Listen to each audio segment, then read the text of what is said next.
Assalamualaikum warahmatullahi wabarakatuh. Kami dari kelompok 2, Waalaikumsalam. Waalaikumsalam warahmatullahi wabarakatuh. kami dari kelompok 2 ingin berdiskusi tentang model-model pengambilan keputusan. Nah, adapun materi yang pertama yaitu tentang pengertian pengambilan keputusan itu akan dijelaskan oleh Saudari Hairunisa. Saudari Hairunisa, dipersilakan.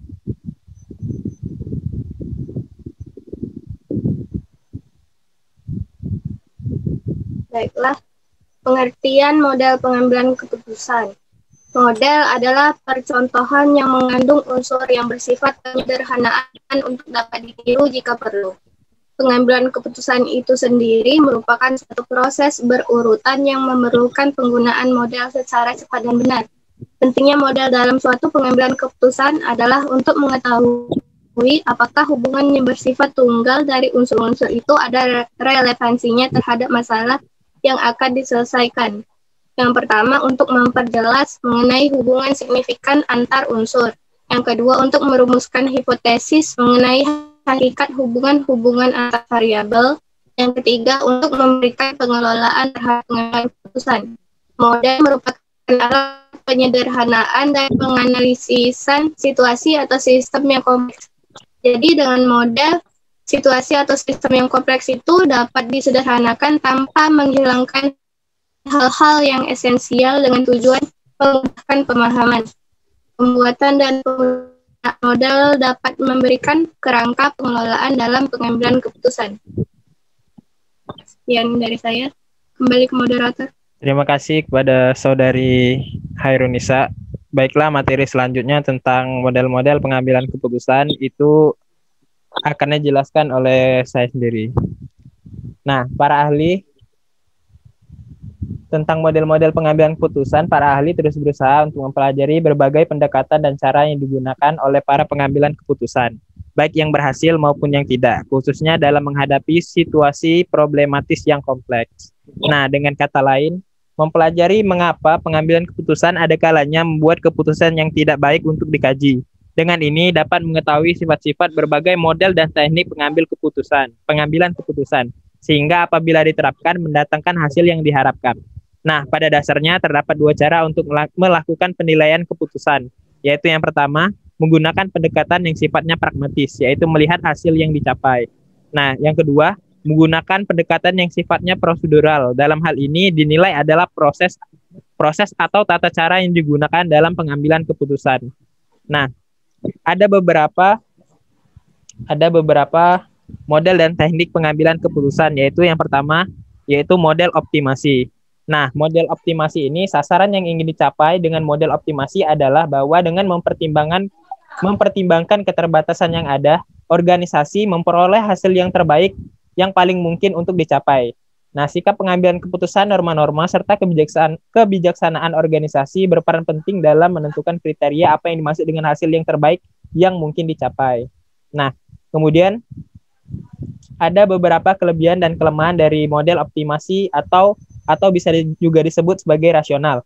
Yang pertama, kelebihannya yaitu dapat memfokuskan diri pada pengumpulan data dan kriteria yang telah ditetapkan. Yang kedua, dapat mengurangi subjektivitas, yaitu mengambil keputusan berdasarkan opini seseorang. Yang ketiga, adanya efisiensi karena berdasarkan pemilihan alternatif yang terbaik.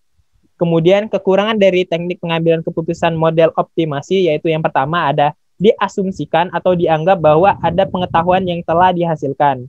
Yang kedua, adanya model optimasi ini tidak dinamis, harus mengikuti langkah-langkah yang terkait.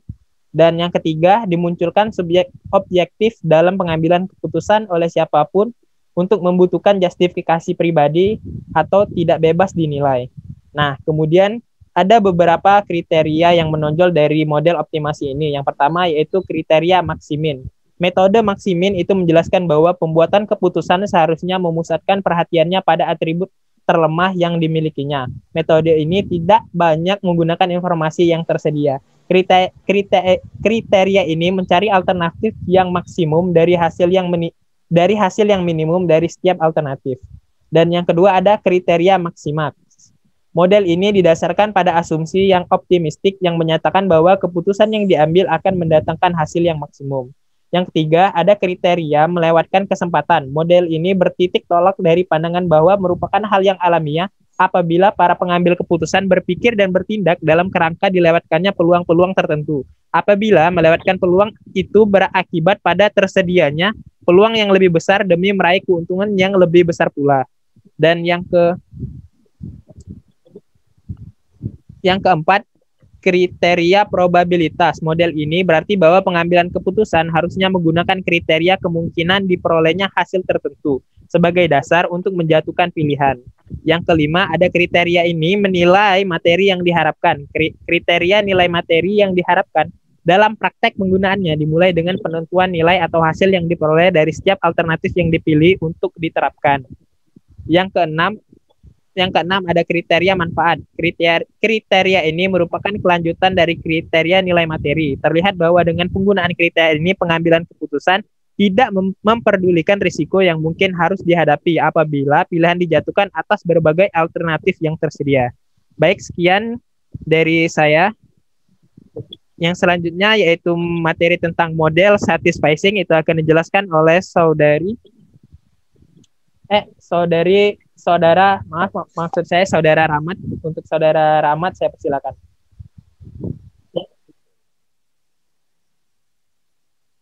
Baiklah, di sini saya akan menjelaskan model satisficing.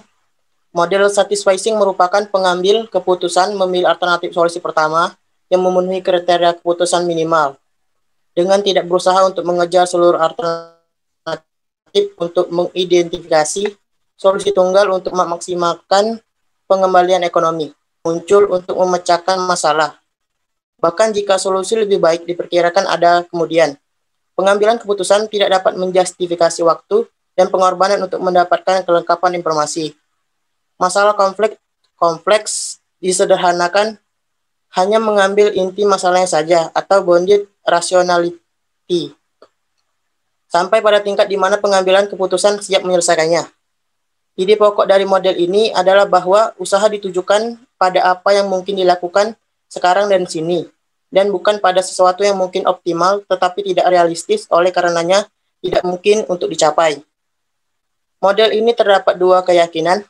Yang pertama, ketidakmampuan pengambil keputusan untuk menganalisis semua informasi. Yang kedua, pada tahap tertentu dalam pengambilan keputusan, timbul berbagai beban yang tidak dapat dipikul dalam bentuk waktu, uang, tenaga, dan frustasi dalam usaha memperoleh informasi tambahan. Selanjutnya, macam-macam model satisficing. Yang pertama, ketentuan keputusan tunggal. Pendekatan ini sering diterapkan, terutama karena proses pengambilan keputusan berlangsung dengan cepat dan dengan hasil yang dapat diperhitungkan sebelumnya. Yang kedua, model eliminasi segi-segi tertentu. Variasi ini bertitik tolak dari usaha penyempitan terhadap pilihan dari berbagai alternatif yang mungkin dipilih. Artinya, suatu kombinasi dari ketentuan keputusan tunggal digunakan secara cepat untuk memilih beberapa alternatif kunci yang dipandang memenuhi syarat-syarat minimal. Yang terakhir yaitu variasi inkrementasi. Variasi ini berarti pemilihan dipusatkan pada pengurangan dampak berbagai kelemahan nyata dan harus segera dihadapi. Paham inkrementasi ini juga cukup realistis, karena ia menyadari bahwa para pembuat keputusan seharusnya kurang waktu, kurang pengalaman, dan kurang sumber-sumber lain yang diperlukan untuk melakukan analisis yang komprehensif terhadap semua alternatif untuk memecahkan masalah yang ada. Akan tetapi, ia juga menunjukkan adanya beberapa kelemahan yang terdapat pada teori inkremental, misalnya keputusan-keputusan yang dibuat oleh pembuat keputusan, penganut model inkremental, akan lebih mewakili kepentingan-kepentingan dari kelompok yang kuat, serta kelompok yang mampu mengorganisirkan kepentingannya. Sementara untuk kepentingan-kepentingan dari kelompok yang lemah dan yang secara politis tidak mampu mengorganisir kepentingannya, praktis akan terabaikan. Jadi, model satisficing di sini logis dan rasional dalam batas yang sempit dikarenakan informasi tidak sempurna, kendala waktu, biaya, dan keterbatasan pemahaman. Mungkin itu saja. Sekian, saya kembalikan kepada moderator.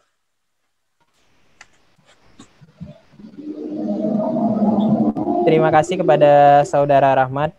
Baiklah, materi selanjutnya tentang model mix scanning, yaitu akan dijelaskan oleh Saudari Nabila. Untuk Saudari Nabila, dipersilakan.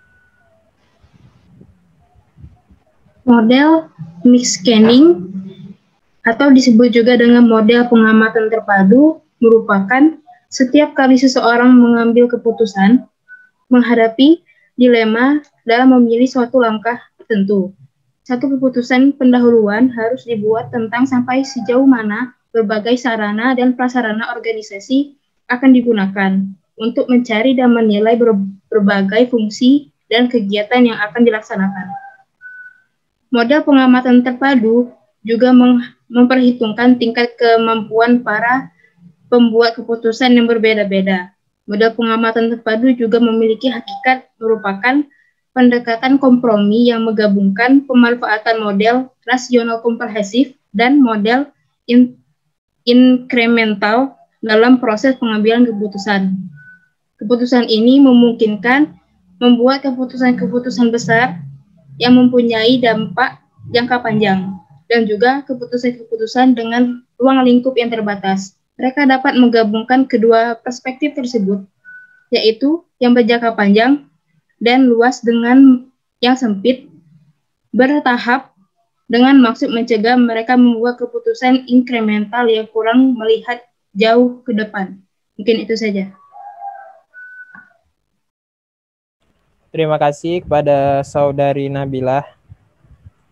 Selanjutnya, materi tentang model heuritis itu akan dijelaskan oleh Saudari Aulia. Untuk Saudari Aulia, dipersilakan. Baiklah, selanjutnya itu ada yang namanya model heuritis. Jadi pada model ini, faktor-faktor internal yang terdapat dalam diri seseorang pengambil keputusan tersebut lebih berpengaruh daripada faktor-faktor eksternalnya. Dengan kata lain, seorang pengambil keputusan lebih mendasarkan keputusannya pada konsep-konsep yang dimilikinya, berdasarkan persepsi sendiri tentang situasi problematik yang dihadapi oleh seseorang pengambil keputusan. Model ini biasanya digunakan apabila seorang pengambil keputusan itu tidak mempunyai kemampuan untuk melakukan yang matematikal ataupun pengambil keputusan tidak mempunyai kesempatan untuk memanfaatkan berbagai sumber organisasional untuk melakukan pengkajian yang sifatnya itu kuantitatif. Dan adapun pemilihan model tertentu. Dalam pengambilan keputusan memang mempunyai model yang beragam, namun yang perlu diperhatikan bahwa tidak ada satupun model yang cocok digunakan untuk mengatasi semua jenis situasi problematik yang dihadapi oleh organisasi. Mengapa demikian? Karena itu merupakan kemahiran yang perlu dikembangkan oleh para pengambil keputusan, yaitu memilih secara tepat satu ataupun gabungan dari beberapa model yang ada dan menyesuaikan dengan tuntutan situasi yang sedang dihadapi oleh organisasi tersebut. Alasan mengapa para pengambil keputusan cenderung memilih model yang sederhana, karena mereka tidak bisa atau tidak harus mempertimbangkan berbagai faktor internal, terutama mengenai nilai-nilai organisasional yang dianut, serta berbagai kebijaksanaan yang telah ditetapkan oleh para manajer yang lebih tinggi kedudukannya. Mungkin itu saja mengenai model-model pengambilan keputusan. Saya kembalikan ke moderator.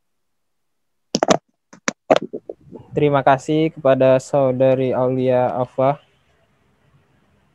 Baiklah, selanjutnya yaitu tentang kesimpulan dari model-model pengambilan keputusan itu akan disampaikan oleh Saudari Cita Suci. Untuk Saudari Cita, silakan. Kesimpulannya adalah bahwa model adalah sebuah percontohan yang mengandung unsur yang bersifat penyederhanaan untuk dapat ditiru. Kemudian, pengambilan keputusan itu sendiri merupakan suatu proses berurutan yang memerlukan penggunaan model secara cepat dan benar. Kemudian, dari penjelasan teman-teman saya sebelumnya, terdapat beberapa model dan teknik pengambilan keputusan.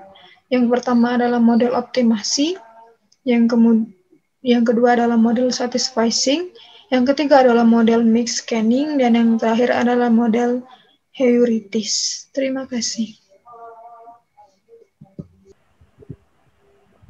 Baiklah, selesai sudah diskusi kami pada hari ini. Apabila ada salah kata kami mohon maaf. Saya akhiri. Wassalamualaikum warahmatullahi wabarakatuh. Waalaikumsalam warahmatullahi wabarakatuh. Waalaikumsalam warahmatullahi wabarakatuh.